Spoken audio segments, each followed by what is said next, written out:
دوستو آج فرعون کے بارے میں ہم وہ انسنے راز جانیں گے جن سے شاید آپ واقف نہ ہوں کہ کس طرح جب فرعون کی ممی فرانس کے ایئرپورٹ پر لائی گئی تو اس کو کیسے ایک راجہ کی طرح سلامی دی گئی اور آخر کیوں 3000 سال بعد اس کا پاسپورٹ بنانے کی ضرورت پیش آئی۔ اور دوستو اور بھی کئی انسنے راز ہم فرعون کی ممی کے بارے میں جانیں گے، سو آپ سے گزارش ہے کہ اس ویڈیو کو آخر تک ضرور دیکھیے گا۔ محترم ناظرین، اس وقت مصر میں یہ کہانی بڑی مشہور تھی کہ فرعون کی ممی کے ساتھ سونا چاندی کے ایک بڑے خزانے کو بھی دفن کیا جاتا تھا، کیونکہ دوستو اس دور کے مصریوں کا یہ مذہب ہوا کرتا تھا کہ ارواح کبھی نہیں مرتی اور ایک طویل مدت کے بعد واپس جسم میں آ جاتی ہے۔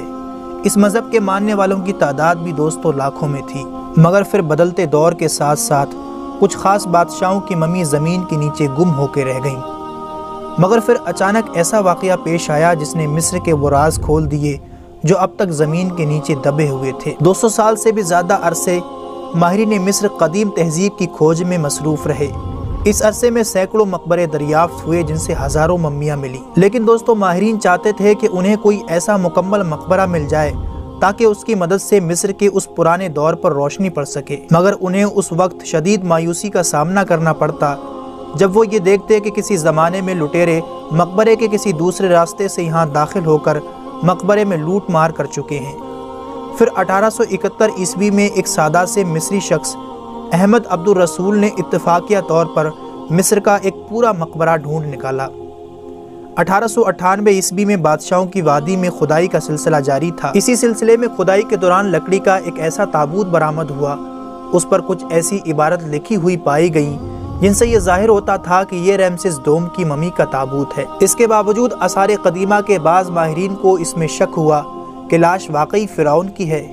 آخر تابوت کا ڈھکنا ہٹایا گیا اور ممی کے اوپر والے کپڑے کو بھی ہٹایا گیا تو اصل پٹیاں جس سے لاش کا سینہ ڈھانپ رکھا تھا، روشنی سے نمایاں طور پر رمسیس دوم کا نام لکھا ہوا پایا گیا۔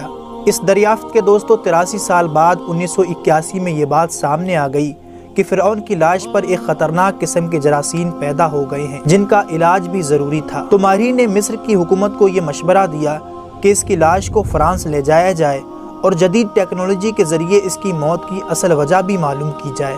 تو ظاہر تھا دوستو اس مقصد کے لیے اس بے بس اور مجبور کی لاش کو فرانس منتقل کرنا ضروری تھا۔